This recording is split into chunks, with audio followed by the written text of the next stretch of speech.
मेरा माबूद है, मैं तेरा बंदा हूं, लेकिन एक अर्जी तेरी बारगाह में है। रब कहता था बताओ अब्दुल कादिर सुनी जाएगी। गौसे पाक अर्ज करते थे मौला बस अर्जी ये है कि जो मुझसे मोहब्बत करने वाला हो उसे बख्श दिया जाए। तो आवाज आती थी अब्दुल कादिर परेशान न हो, जो तेरा होगा वो मेरा होगा, जो तेरा होगा वो मेरा होगा। अब गौसे पाक खा रहे हैं, अब गौसे पाक पी रहे हैं। अब बरेली का कलंदर बरेली की जमीन से आंखों को नम करके कहता है कसमें दे दे के खिलाता है पिलाता है तुझे प्यारा अल्लाह तेरा चाहने वाला। नारे तकबीर, नारे रिसालत, मसलके आला हजरत, ज़मीने बगदाद मुअल्ला, गुलामाने सरकार गौसुल आज़म अल्लामा मुफ्ती अहमद रजा साहब क़िबला। अच्छे वाह वाह, ये बगदाद अल्हम्द हम समझें, हम पढ़ें, हमें जानना चाहिए, अपनी नस्लों को बताना चाहिए। बहुत अच्छे वाह वाह। आप इल्म आप फरमाते हैं कि सबसे पहला गिरोह जो मेरे हाथ पर ताइब हुआ और अल्लाह के जानिब रुजू किया, फरमाते हैं मेरी करामत देखकर नहीं, मैं वाकया नहीं सुना रहा हूं, जो 60 डाकू आपके हाथ पर तौबा करके अल्लाह के वली बन गए थे, कहते हैं मेरी करामत देखकर नहीं, मेरी तकरीर सुन के नहीं। पूछा गया हुजूर तो आपने कौन सा वजीफा बताया था? फरमाते हैं सिर्फ मैंने उनसे सच बोला था, उसकी बरकत से अल्लाह ने उनको अपना वली बना लिया। सच, ये लंगर, ये बिरयानी, ये बड़े अजीम तबर्रुक ये सुन्नियों के घर से हमेशा चलेंगे, लेकिन सबसे बड़ा तबर्रुक गौसे आजम की बारगाह का है सच बोला जाए। फरमाते हैं सच ये सिफते औलिया है, सादिक बनो मुसद्दिक बनो। फरमाते हैं सच बोलना चाहिए। सच, आज अगर बंदा सच्चा नहीं है तो वो अल्लाह की लानत का शिकार है। आपके पास बहुत कुछ है, आप सच्चे नहीं तो बेकार हैं। आज रिश्तेदार में, खानदान में, भाई बहन में, मोहल्ले में, अजीजों अकारिब में इतनी नफरतें हैं, हसद है, इनात है, बुग़्ज़ है, नफरतें हैं, ये सबसे ज्यादा झूठ की वजह से। आज झूठ का अगर खात्मा हो जाए तो इंशाअल्लाह हमारे रिश्ते बच जाएंगे, लेकिन लोग झूठ इतना बोलते हैं, इससे हमने देखा है कि लोगों की शादियों की तलाक की नौबतें आ जाती हैं झूठ की वजह से। आप सच बोलें। देखे इधर गौसे आजम कहते हैं मैंने कोई करामत नहीं दिखाई थी, मैंने सच बोला था, उसकी बरकत से अल्लाह ने मुसलमान कर दिया था। जो झूठ बोलकर माल छुपा रहे थे उनका माल लुट गया था, लेकिन जो सच बोलकर अपने ईमान की हिफाजत कर रहा था उसकी बरकत से उनके लुटे हुए माल वापस आ गए थे। हाँ, सच बोलने में बज़ाहिर तो नुकसान होता है, लेकिन अल्लाह की मदद साथ होती है। शैतान हर मोड़ पर आपको रियाह का शिकार बनाता है, लेकिन बंदे मोमिन अपने हर कदम को खुलूस की राह का मुसाफिर बनाता है। हमेशा सच बोले। गौसे आजम कहते हैं आज ये बरकत, ये नेमत लेके जाएं, फरमाते हैं सच बोलो। सच ये सिफते औलिया है, ये औलिया का खासा है सच बोलना। सरकार गौसे आजम आप ऐसे वली हैं कि आपकी विलादत के वक्त आपके वालिद के ख्वाब में हुजूर आए थे, फरमाया अबू साले जो तेरे घर में बेटा पैदा हो रहा है वो मेरा भी बेटा है, और उसका मकाम विलायत की दुनिया में ऐसे है जैसा मेरा मकाम नबूवत की दुनिया में है। वो सरकार गौसे पाक हैं। हाँ, सरकार गौसे आजम का जिक्र करें, लेकिन उनके इस सीरत के रंग को पढ़ें। 11वीं आती है, सुन्नियों से ज्यादा लंगर कोई नहीं करता है, बिरयानी कोई नहीं करता है। अच्छा, सुन्नियों में लगता है जो सबसे ज्यादा डेक कर ले वही सबसे बड़ा सुन्नी। हाँ, सबसे बड़ा हजरत हमने देखा है जब बिरयानी लंगर बढ़ता है तो लोगों की प्लेटें तोड़ देते हैं, कपड़े फाड़ देते हैं, 5-5 हिस्से लेते हैं, भैया बिरयानी हम दो। ये मामलात लोगों के बन गए। हमने देखा यार 11वीं का लंगर तबर्रुक बिरयानी आप खाएंगे तो बताओ गौसे आजम की सीरत कौन पढ़ेगा? गौसे आजम की सीरत के रंग को कौन देखेगा? आप की करामतें बेशुमार हैं, आप बेमिसाल हैं। अल्लाह ने वलियों का सरदार आपको बनाया, वलियों के ताजदार हैं। सरकार गौसे आजम जब देखते हैं, फरमाया गया जिस रात गौसे आजम पैदा हुए जीलान में, उस रात 1100 बच्चे पैदा हुए। गौसे आजम की विलादत की खैरात बटी, माओ की गोदें अल्लाह के वलियों से भर गई। जितने बच्चे पैदा हुए सब बेटे थे और सबको अल्लाह ने अपना वली बना लिया था। ये गौसे आजम हैं यार, जिनको देख कर लोग वली बन जाएं, जो आपकी बारगाह के जारो कश थे। हजरत अली बिन हैती, हजरत बका, और एक नाम है हज़रत शेख मुनव्वर अली शाह इलाहाबादी का। ये वो लोग हैं जो आपके मदरसे में झाड़ू लगाते थे, पानी का छिड़काव करते थे। अली बिन हैती और हज़रत बका जब गौसे आजम चलते तो आपके कदम के नीचे यूं अपनी हथेली रख देते। गौसे पाक कहते अली क्या कर रहे हो, बका क्या कर रहे हो? कहते हुजूर मना न करें, अल्लाह तक पहुंचने के लिए इतना मजबूत रास्ता हमारे पास कोई नहीं है। अली बिन हैती से पूछा गया कहां तक देखते हो? फरमाते अली बिन हैती कि मैं चीन के काले पहाड़ पर काली चींटी को काली रात में बगदाद से खड़े खड़े देख लेता हूं। पूछा गया किस अमल की बरकत से देखते हो? फरमाते हैं गौसे आजम के मदरसे में झाड़ू लगाने की बरकत से देख लेता हूं, झाड़ू लगाने की बरकत से देख लेता हूं। ये सरकार गौसे पाक है। जिसने देखा मेरी जान जलवाए ज़ेबा तेरा, मुस्तफा के तने बेसाया का साया देखा, जिसने देखा मेरी जान जलवाए ज़ेबा तेरा। ये गौसे पाक है। आप चले गए, जंगलों में आवाज आई अब्दुल कादिर तुझे जंगलों के लिए पैदा नहीं किया है, तुझे अपने मखलूक के ईमान की हिफाजत के लिए पैदा है। निकलो जंगल से, शहर में जाओ। आप शहर में आए, फिर वही माहौल देखा। फिर एक रिवायत मैंने पढ़ा है कि आलम बेदारी में रसूलुल्लाह आए जोहर से पहले, जोहर के पहले का वक्त था। आके कहते हैं अब्दुल कादिर तकरीर क्यों नहीं करते हो? कहते हैं नाना मैं कैसे करूं, मुझे डर लगता है। हुजूर ने 7 मरतबा अपना लुआब निकाला, गौसे पाक के मुंह में डाला। फरमाया बेटे अब तकरीर करो। फरमाते उसके बाद भी खौफ व हिरास मेरे सीने में बाकी था। फिर कहते मौला अली आए, 6 मरतबा अपना लुआब डाला। फरमाया बेटे अब तकरीर करो। मिंबर लगाया। कहते गौसे आजम ने तकरीर शुरू की। आपने कहा अल्हम्दुलिल्लाह, फिर आपने कहा अल्हम्दुलिल्लाह, फिर आपने कहा अल्हम्दुलिल्लाहि रब्बिल आलमीन। पूछा गया 2 मरतबा क्यों कहा? फरमाया जब मैंने पहली मरतबा अल्हम्दुलिल्लाह कहा तो पूरी दुनिया विलायत मेरी तरफ मुतवज्जो हो गई थी। कहती जब मैंने दूसरी मरतबा अल्हम्दुलिल्लाह कहा तो तमाम वलियों की रूहें मेरे शहर की तरफ परवास कर गई थी। कहती उसके बाद तकरीर शुरू करता हूँ। मौला अली कहते बेटा बुलाओ उन पहाड़ पे घास खाने वाले सूफियों को, बुलाओ उन उलमा को जो अपनी दरसगाहों को सूनी करके अपने दीन की फिक्र करके अल्लाह के मखलूक की फिक्र छोड़ के चले गए हैं। आवाज लगाओ। गौसे पाक आवाज लगाते हैं, अरे बगदाद के लोगों तुम शराब में जुआ में तुम डूबे हुए हो, तुम बाहर आ जाओ। अरे सूफिया बाहर आओ, अरे उलमा बाहर आओ। मैं अल्लाह की तरफ से अल्लाह का हुक्म बनकर तुम पे नाफिज कर दिया गया हूं। जब गौसे आजम ये आवाज लगाते हैं, जब आप ये आवाज देते हैं, आपके बेटे शेख अब्दुल रज़ाक बैठे थे। कहते महफिल में सिर्फ 3 लोग थे, लेकिन जो मैंने आसमान में सर उठाया मैंने देखा पूरा आसमान रिजालुल गैब से भरा है, यानी अजिन्ना से भरा हुआ है। कहते हैं वो देखते हैं बेहोश हो गए, जमीन पे गिरे। गौसे आजम मिंबर से उतरे, बेटे को होश में लाके पूछते बेटा बेहोश क्यों हो गए? कहते बाबा मजमे में तो 3 लोग थे लेकिन पूरा आसमान रिजालुल गैब से भरा हुआ था। तो गौसे पाक फरमाते हैं बेटा जैसे ये आसमान भरा हुआ है, एक वक्त आएगा तेरे बाबा की तकरीर सुनने के लिए ये पूरी जमीन भर जाएगी। 70 हजार का मजमा होता था गौसे आजम की महफिल में। और खुसूसियत ये थी जैसे आगे वालों को आवाज मिलती थी वैसे पीछे वालों को बिना माइक की आवाज मिलती थी। गौसे पाक की महफिल में जिन्नात भी आते थे। एक मरतबा बगदाद में एक आमिल साहब थे, एक आमिल साहब तो जब अमल करते थे तो जिन्नात आते थे, क्योंकि जो अमल करते हैं उनसे पूछिएगा जब अमल पढ़ा जाता है तो जिन्नात आते हैं। लेकिन आप इसके चक्कर में न पढ़ें, आप अल्लाह की रजा के लिए पढ़ा करें, अल्लाह की खुशनुदी के लिए पढ़ा करें। कहते वो आमिल साहब बगदाद में जब भी अमल करते थे कोई ना कोई जिन्नात आता था, लेकिन उस दिन कोई जिन्नात नहीं आया, कोई नहीं आया, बड़ी ताखीर से आए। तो वो आमिल कहते तुम लोग ताखीर से क्यों आए, कहां थे? तो जिन्नात कहते हैं सुनो जब हम शेख अब्दुल कादिर जीलानी की महफिल में हुआ करें तो हमें आवाज न दिया करो। तो कहते तो क्या? तो वो आमिल कहते हैं क्या तुम जिन्नात भी उनकी महफिल में जाते हो?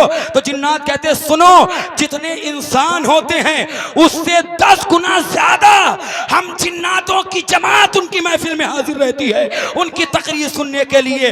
इसीलिए आपको गौसुस सकलैन कहा जाता है, सरकार गौसे आजम। तो उसके बाद वो आमिल कहते हैं और कौन आता है? तो कहते अंबिया आते हैं, रसूलुल्लाह के बेटे को मुबारकबाद देने के लिए खुद हुजूर आते हैं अपने बेटे के सर पर शफकत का हाथ रखने के लिए। आला हजरत बोले वली क्या मुरसल आए, खुद हुजूर आए। वो तेरे वाज की महफिल है या गौस, वो तेरे वाज की महफिल है या गौस। हजरात मोहतरम ये सरकार गौसे पाक हैं। आपने इस्लाम को आगे बढ़ाया है। आपने 12 से 13 फनून पर आप बच्चों को सब्जेक्ट पर तालीम देते थे, आप मदरसे में पढ़ाते थे, आप मदरसे में तालीम देते थे। आज पीर साहब का वो मामला नहीं है कि आज आएंगे आपसे पैसे लेके चले जाएंगे, लेकिन गौसे पाक मदरसे में पढ़ाते थे, और जिस मदरसे में आप पढ़ाते थे उस मदरसे में हर साल 3000 बच्चे फारिग होते थे, बड़े बड़े आलिम और मुहद्दिस बनकर, जिसकी खुद दस्तार गौसे आजम अपने हाथ से दिया करते थे।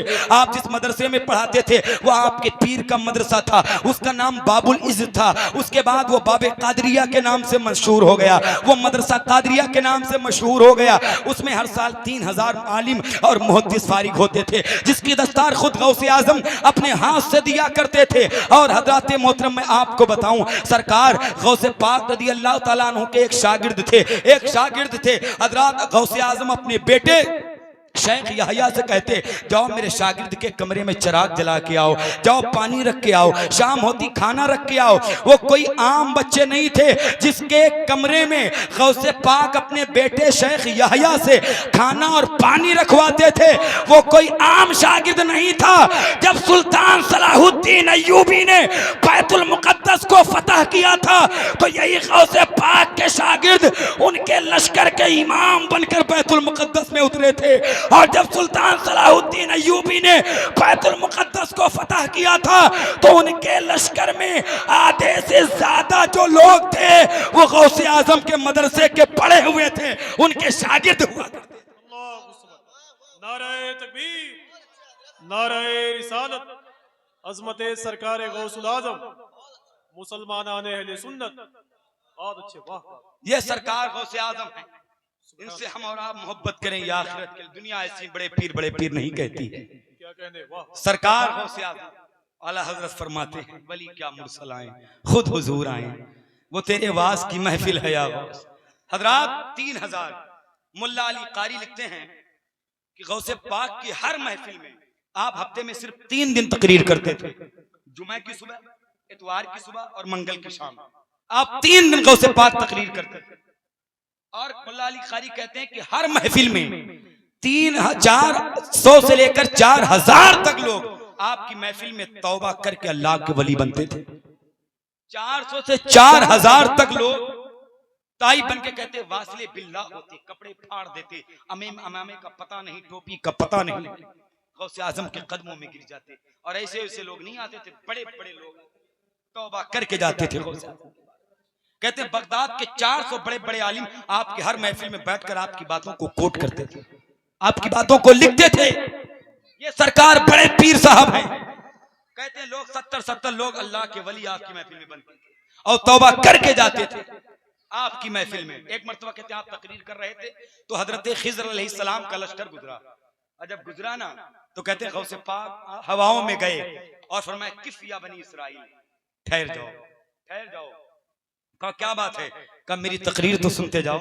तो नीचे आए तो हजरत खिज़र ने फरमाया लगता है कि आपने मुझे पहचाना नहीं है।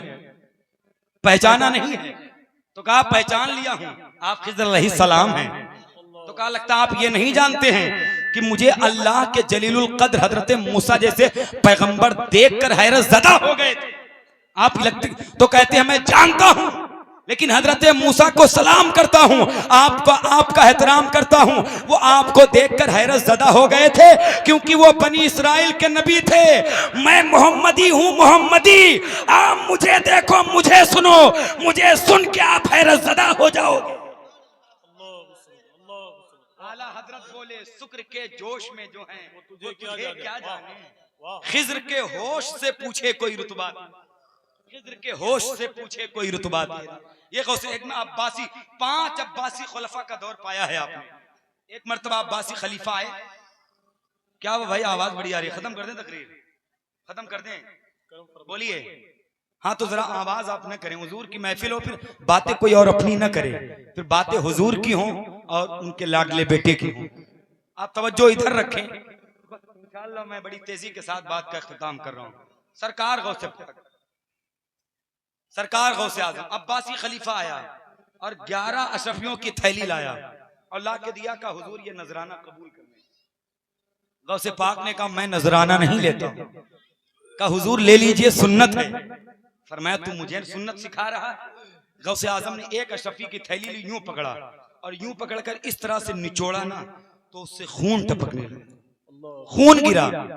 फिर हुजूर कहते हैं अगर तू रसूलुल्लाह के चचा हजरत अब्बास की आल से नहीं होते ना, मुस्तफा से कराबत नहीं होती, तो इन 11 थैलियों को मैं निचोड़ देता, बगदाद की गलियों की नालियों में सिर्फ खून बहता। लोग कहते ये किसका खून है? मैं कहता ये जो खलीफा ने गरीबों का खून चूसा है, ये वो खून नालियों में बह रहा है। हजरात वो अब्बासी खलीफा आपके हाथों पर तौबा करके जाता है, उसके गिरेबान में हाथ डालकर मुस्तफा की शरीयत का पैगाम पहुंचा के जाते हैं। सरकार गौसे आजम आपके इस सीरत के रंग को देखें और उस राह के मुसाफिर को देखें, फिर देखें कि कादरियत के रंग में खुशबू कितनी है। फिर बरेली के इमाम की चौखट पर भीख मांगते हुए कहें कादरी कर, कादरी रख, कादरियों में उठा, कदरे अब्दुल कादरे कुदरत नुमा के बाद। ये सरकार गौसे पाक है। आपकी इस सीरत के रंग को देखें। आज हमने ये सीरत नहीं पढ़ी, हमें लगता है जो बहुत बड़ी 11वीं शरीफ कर ले, जिसके वहां 50 डेगे बिरयानी की बन जाए, वो सबसे बड़ा 11वीं वाला है। जो सबसे ज्यादा लोगों को दावत में बुला ले वही 11वीं वाला है। यार गौसे आजम की इस सीरत के पहलू पर नजर हमारी नहीं जाएगी, गौसे आजम की इस सीरत के रंग को हम नहीं देखेंगे। वजह यही है सुन्नी मुसलमान सिर्फ बिरयानी के चक्कर में पढ़ा है, हालात देखो क्या हो, वरना अपनी पहचान देखो। आप 313 थे तब भी कामयाब थे। दश्त तो दश्त है, दरिया भी न छोड़े हमने, बहरे जुल्मात में दौड़ा दिए घोड़े हमने। लेकिन आज क्या है कि गौसे आजम की सीरत नहीं पढ़ते हैं, उनकी जिंदगी का हम मुताला नहीं करते हैं। बस 11वीं शरीफ बड़ी शान और शौकत के साथ आप करें, ये जरूरी है, ये सुन्नियों के घर से कयामत तक होता रहेगा। लेकिन गौसे आजम की सीरत तो पढ़ना चाहिए। हजरात मोहतरम गौसे आजम ने मुजाहिदीन पैदा किए हैं। बैतुल मुकद्दस को फतह जब किया गया है, आधे से ज्यादा गौसे आजम के मदरसे के पढ़े हुए लोग थे। आपके शागिर्द अल्लामा किदामा जो सुल्तान सलाहुद्दीन अय्यूबी के लश्कर के अमीर थे, वो गौसे आजम के शागिर्द थे, वो कोई और नहीं था। लेकिन हम नहीं पढ़ते हैं। हजरात मोहतरम हम 313 थे तब भी कामयाब थे, हम करबला में 72 थे तब भी कामयाब थे। अगर सुन्नी मुसलमान अपनी पहचान पैदा कर ले, सुन्नी मुसलमान अपने आप को समझ जाए मैं क्या हूं, इंशाअल्लाह वो कहीं जलील नहीं हो सकता है, वो कहीं रुसवा नहीं हो सकता है। लेकिन अगर इत्तेहाद हमारी कौम में नहीं पैदा होगा, अगर हम यकजा नहीं जमा होंगे, हम इन उलमा की बात नहीं मानेंगे, तो हर मोड़ पर जलील कर दिया जाएगा। वरना मजहब इस्लाम को शुरू से निशाना बनाया जा रहा है। मजहब इस्लाम का कुछ नहीं होगा, अल्लाह इसको बुलंदी हमेशा देता रहेगा। मजहब इस्लाम फलता फूलता रहेगा, मजहब इस्लाम बढ़ता रहेगा। मजहब इस्लाम को मिटाने वाले बड़े बड़े लोग दुनिया से चले गए, लेकिन इस्लाम का बाल भी बेका न हुआ। अगर ये इस्लाम मिटने वाली चीज होती तो ये करबला में खत्म हो गया होता। जब 22,000 ने 72 पे जुल्म किया था, लेकिन नतीजा क्या निकला? 22,000 का नामो निशान मिट गया और 72 ने जहां खेमे लगाए थे आज भी वहीं पर खेमे लगे हुए हैं।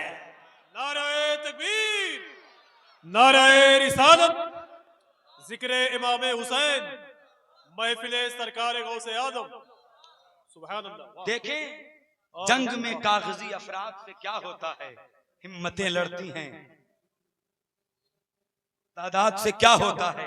हजरात इत्तेहाद पैदा करें, ये मेरा पैगाम अपने अकीदे के लोगों के लिए है, अपने अकीदे के लोगों के लिए है। इस पर अमल करें, हर मैदान में इंशाअल्लाह कामयाब हुक्मरान हो जाएंगे। कहीं पर आप जलील और रुसवा नहीं होंगे, अल्लाह हर जगह आपको कामयाबी अता फरमाएगा। अपनी पहचान देखें, हुजूर के गुलाम बन के रहें, अपने बच्चों को हुजूर का गुलाम बनाएं। जब बच्चे हुजूर का गुलाम बन के जिंदगी गुजारेंगे तो इंशाअल्लाह हर मैदान में कामयाब, हर मैदान में इंशाअल्लाह कामयाब। 313 थे तब भी कामयाब। आप तवज्जो इधर करें, आपका दिल लग रहा है कि नहीं लग रहा है? दिल लग रहा है? इधर हाथों को उठाकर फिर बोल दें सुभान अल्लाह, मोहब्बत से बोल दें सुभान अल्लाह। मैं हाथ वैसे ज्यादा उठवाता नहीं हूं, लेकिन कभी कभी आप उठा दिया करें, ये मोहब्बत की भी गवाही है। हुजूर ताजुल शरिया से पूछा गया कि लोग कहते हैं यार हुजूर के नाम पे हाथ उठाओ, क्या ये सही है? बार बार उठवाते हैं। तो हुजूर ने फरमाया, फिर तुम्हें, हुजूर ताजुल शरिया ने फरमाया तुम्हें तकलीफ किस बात की है? तुम्हें तकलीफ किस बात की है भाई? तो हुजूर के नाम पे हम उठाते हैं कह के हाथों को उठा के बोलें सुभान अल्लाह और मोहब्बत से बोल दें या रसूल अल्लाह। तो हुजूर की सीरत पढ़ें। अल्लाह ने अपने हबीब को सीरत और सूरत दोनों में लाजवाब बनाया है। आज जो बच्चियां मुर्तद हो रही हैं, इर्तिदाद की तरफ जा रही हैं, वजह ये सबसे बड़ी वजह ये है इस्लाम से दूरी, सैयदा फातिमा के किरदार से दूरी। वरना जिसके दिल में फिर हुजूर आ जाएं वो तो कभी जलील नहीं हो सकता है। गौसे आजम कोई ऐसे ही नहीं बनता है। जब माँ उम्मुल खैर उम्मतुल जब्बार होती हैं तब बेटा कहीं गौसे आजम बनता है। जब माँ सैयदा फातिमा होती हैं तब बेटा जाकर के हजरात मोहतरम सैयदुल शुहदा इमाम हुसैन बनता है। तो माओं का किरदार जरूरी है कि हुजूर का उन्हें गुलाम बनाए। आला हजरत फरमाते हैं बचपन से अपने नबी की मोहब्बत अपने बच्चों को सिखाएं तो तब आप कहीं जलील नहीं होंगे। लेकिन अगर हुजूर को नहीं पढ़ेंगे, आज दुनिया की मोहब्बतों में हमारे नौजवान तो जलील हो जाते हैं, लेकिन यार जब हुजूर के तुम गुलाम बन के रहोगे तो आला हजरत फरमाते हैं वो कमाले हुस्ने हुजूर हैं कि गुमाने नक्स जहां नहीं, यही फूल खार से दूर है, यही शम्मा है कि धुआं नहीं, करूं मदहे अहले दुअल रजा, पड़े इस बला में मेरी बला, मैं गदा हूं अपने करीम का, मेरा दीन पारे ना नहीं। हुजूर का जो गुलाम बन जाएगा और जो नबी से सच्ची मोहब्बत कर लेगा वो दुनिया की झूठी मोहब्बत में गिरफ्तार नहीं होगा, वो दुनिया की मजाजी मोहब्बत में रुसवा नहीं होगा। नबी की सीरत की जैसे किसी की सीरत नहीं है, हुजूर की सूरत के जैसी किसी की सूरत नहीं है। आला हजरत फरमाते हैं उसने यूसुफ पे कटी मिस्र में अंगुश्ते जना, सर कटाते हैं तेरे नाम पे मर्दाने अरब। ये आला हजरत का शेर देखें, इसको कहते हैं तजाद पैदा कर देना, शायरी में तजाद पैदा कर देना, इसी को सनते तजाद कहा जाता है। उसने यूसुफ पे कटी मिस्र में अंगुश्ते जना, सर कटाते तेरे नाम पे मर्दाने अरब। देखो ऐसे ही कोई गौसे आजम नहीं बनता है। क्या कहते हैं आला हजरत, उसने यूसुफ पे कटी मिस्र में अंगुश्ते जना, सर कटाते हैं तेरे नाम पे मर्दाने अरब। इसको सनते तजाद कहा जाता है। शायरी में तजाद पैदा कर देना, यानी एक मिस्र में खट्टा, एक में मीठा, एक में काला, एक में गोरा, और ये कोई कर पाता है, इसको सब नहीं कर पाते हैं। मीर ने क्या कहा था? मीर ने कहा था नाजुकी उनके लबों की क्या कहिए, पंखुड़ी ये गुलाब की सी है, लेकिन जब मेरा इमाम बात करता है तो कहता है कि पतली पतली गुलें कुद्स की पत्तियां, उन लबों की नजाकत पे लाखों सलाम, ये मेरे इमाम हैं। क्या कहा उसने? यूसुफ पे कटी, इसको इसमें तजाद पैदा कर दिया। यानी आप तवज्जो तो करें, आप गौर तो करें, एक तरफ उंगली है, एक तरफ सर है, एक तरफ मर्द है, एक तरफ औरतें हैं, एक तरफ मिस्र है, एक तरफ मदीना है, और एक तरफ धोखे से उंगली कट रही है। जानबूझ के उंगली नहीं कटाई जा रही है, एक तरफ जानबूझ के सर कट रहे हैं, और एक तरफ सिलसिला खत्म हो गया। अब यूसुफ के नाम पे कोई उंगली नहीं कटाता है, लेकिन यहां सिलसिला आज तक कायम है। इमाम हुसैन से लेकर गाजी मुमताज हुसैन कादरी तक सर कटाते हैं तेरे नाम पे मर्दाने अरब, सर कटाते हैं तेरे नाम पे मर्दाने। इंशाअल्लाह कामयाबी हुजूर के गुलाम बन के रहेंगे तो कामयाबी इसी में हमारी आपकी। हजरात मुहतरम, बातें बहुत सारी हैं मेरे पास, लेकिन उलमाए किराम और शुरा किराम की एक तवील फहरिस्त है, और इंशाअल्लाह कुछ फिर कभी बातें रहेंगी तो मैं अर्ज करूंगा इंशाअल्लाह।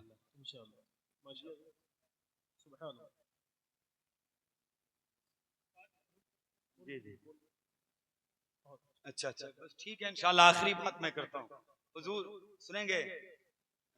मोहब्बत से बोले सुभान अल्लाह। हाँ, हुजूर के गुलाम बन के रहें, कामयाबी इसी में है। नमाज, आखिरी बात मैं करता हूँ। हम 313 थे तब भी कामयाब थे कि नहीं? तवज्जो रखिएगा, आखिरी बात है। 313 कहाँ थे? इस्लाम की पहली जंग है जंगे बद्र, जो 17 रमजान मुबारक को हुई थी, और उसमें 313 मुसलमान आए थे। कहाँ? हुजूर की बारगाह में, जिनके पेट बिल्कुल पीठ से लगे थे, और आके कहते हुजूर हम चलेंगे। कहाँ? जंगे बद्र में।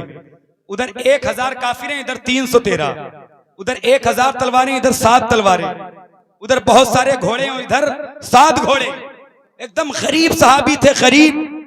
खजूलों की गुठलियां चूस कर रोजा रखते थे, उसी से इफ्तार करते थे। आके कहते हैं हुजूर हम आपके साथ जंगे बद्र में चलेंगे। सरकार ने फरमाया उधर 1000 काफिर हैं, तुम कैसे चले जाओगे, मार दिए जाओगे, तुम्हारी बीवी बेवा हो जाएंगी, तुम्हारे बच्चे यतीम हो जाएंगे, तुम्हारे बच्चे यतीम हो जाएंगे, तुम न जाओ। तो 313 मुसलमान बोले या रसूल अल्लाह, ये उम्मत मूसा की नहीं है जो डर के भाग जाएगी, ये उम्मत रसूलुल्लाह की है, आप पर जान दे देगी लेकिन आपको छोड़ के नहीं जाएगी।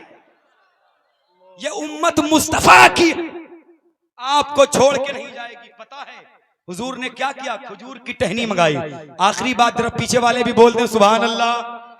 हाँ, बस आखिरी बात, हुजूर ने खजूर की टहनी मंगाई और उसको सहाबी के हाथी में दे दिया। उन्होंने लेके चले ना, जब वो खजूर की टहनी लेके चलते रहे। पता है मक्के की औरतें आई अबू जहल के पास, अपना जेवर दे दिया, अपने पैसे दे के दे दिए। अबू जहल से कहा ये जेवर ले जाओ, लेकिन इस्लाम मिटा के आओ, दीन मिटा के आओ। ये इस्लाम की पहली जंग है, इस्लाम की पहली तारीख है, इसे नहीं भूलना। अब मैंने शुरू में कहा था जो अपनी तारीख भूल जाती है अल्लाह उस कौम को जलील कर देता है। ये तुम्हारी पहली तारीख है। मक्के की औरतें आकर अपना जेवर उतार के दे दिया, कहा मोहम्मद के दीन के मिटा के आओ। तो मदीने की औरतें सामने आई, आके कहती या रसूल अल्लाह हम गरीब हैं, हमारे पास पैसे तो नहीं हैं, अलबत्ता ये 18 साल का जवान लेकर चले जाइए, लेकिन इस्लाम बचा के चले आइए या रसूल अल्लाह, ये 18 साल का जवान ले जाइए। मेरे आकाए करीम 313 सहाबियों को लेते कहां पहुंचते? जंगे बद्र में, मैदान बद्र में। और जाते ही हुजूर ने अपना सर सजदे में रख दिया, जाते ही हुजूर ने अपना सर सजदे में रख दिया। मैंने इस टॉपिक, इस मौजू का इंतखाब इसलिए किया है, हुजूर ने सजदे में सर रख दिया। आज हम पे कोई मुसीबत आती है ना तो लोग सजदा नहीं करते, इधर उधर कह देंगे, इनसे कह देंगे परेशानी उनसे। गौसे पाक फरमाते हैं उनसे अपनी परेशानी क्यों कहते हो? जो रो के सुनेगा हंस के लोगों को बता देगा। अपनी परेशानी उससे कहो, रात में मुसल्ला बिछाओ, अपने रब से कहो आंसू बहा के, तुम्हारा रब कहीं जलील भी नहीं होने देगा और तुझे इतना दे देगा कि तेरी आने वाली नस्लों का भला हो जाएगा। अपने रब से कहा करो, जब भी कोई मुसीबत आए तो सजदा करो। देखो मैदान बद्र में हुजूर ने सजदा किया और हजरत सैयदना अबू बकर सिद्दीक फरमाते हैं कि मैंने जितना हुजूर को बद्र के मैदान में रोते देखा, इतना कभी रोते नहीं देखा, कभी हुजूर को रोते नहीं देखा। और रो के कह रहे हैं या अल्लाह ये मेरी पूरी जिंदगी की कमाई है, अगर ये मिट गए तो कयामत तक तेरा कोई नाम लेने वाला नहीं होगा। ये अबू बकर, ये उमर, ये अमीर हमजा, ये बिलाल मेरी पूरी जिंदगी की कमाई है मौला, ये मेरी पूरी जिंदगी की पूंजी है, अगर ये मिट गए तो कयामत तक तेरा कोई नाम लेने वाला नहीं होगा। हजरात हुजूर सजदे में सर रख के रो रहे हैं, आज सजदे में कोई सर नहीं रखता है। हजरात मुसीबतें परेशानियां आ रही हैं, उसकी सबसे बड़ी वजह यह है कि हमारी मस्जिदें खाली हैं, हमारी मस्जिदें वीरान हो गई हैं। बुजुर्गों ने फरमाया है मस्जिद चाहे तुम्हारी जितनी आलीशान बन जाए, उसमें एसी लगवा दो, कूलर लगवा दो, लेकिन अगर उसमें नमाजी कम है, उसमें नमाजी नहीं है, तो वो मस्जिद पूरी आबादी की खातिर बद्दुआएं करती है। लेकिन अगर उसकी छत खजूर की तने की है लेकिन नमाजी ज्यादा हैं, तो वो पूरी आबादी के लिए दुआएं किया करती है, खुशहाली के लिए दुआएं किया करती है। अपनी मस्जिदों को आबाद करो।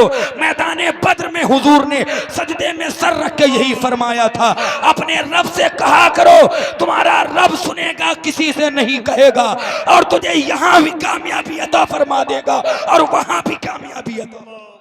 नारे तकबीर, नारे रिसालत, मसलके आला हजरत हुजूर मुफ्ती अहमद रजा साहब क़िबला, सना खान रसूल मोहतरम गुलाम गौस गजाली साहब क़िबला, मोहतरम हसन रजा नौशाही, नारे तकबीर, नारे रिसालत।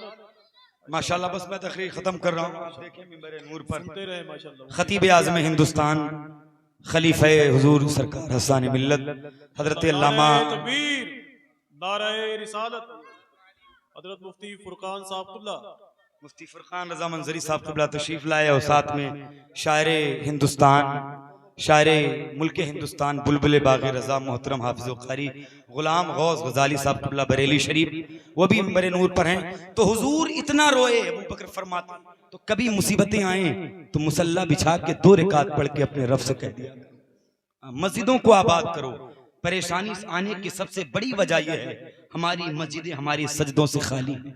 हुजूर बद्र में जितना रोए कभी नहीं रोए। फिर मौला अली कहते हैं कि हवा उड़ी, धूल उड़ी। मैंने कहा हुजूर क्या है? फरमाते हैं अल्लाह ने जिब्रील को 500 फरिश्ते लेके जमीन पे भेज दिया है। फिर मिकाइल 500 फरिश्ते लेके आए। हुजूर फरमाते अल्लाह की मदद आ गई है, अब चलो। तो हुजूर जब भी कोई मुसीबत जाहिरी तौर पर आती, मेरे आका सजदा करते थे, मस्जिद में आते थे। अपनी मस्जिदों को आबाद करिए, खुश रहिए, इसी में कामयाबी है। अल्लाह की बारगाह में दुआ है। मौला शुरू से अब तक जो मैंने अर्ज किया है सबकत लिसानी की बुनियाद पर मुझसे कोई खता वाक़ई हो गई हो, अल्लाह मुझे माफ़ फरमाए। अस्तगफिरुल्लाह रब्बी मिन कुल्ली ज़ंबि व अतूबु इलैह। आप सब मेरे साथ पढ़ लें, अस्तगफिरुल्लाह रब्बी मिन कुल्ली ज़ंबि व अतूबु इलैह, अशहदु अल्ला इलाहा इल्लल्लाह व अशहदु अन्ना मुहम्मदन अब्दुहु व रसूलुहु व आखिरु दावाना अल्हम्दुलिल्लाहि रब्बिल आलमीन। अस्सलामु अलैकुम व रहमतुल्लाह।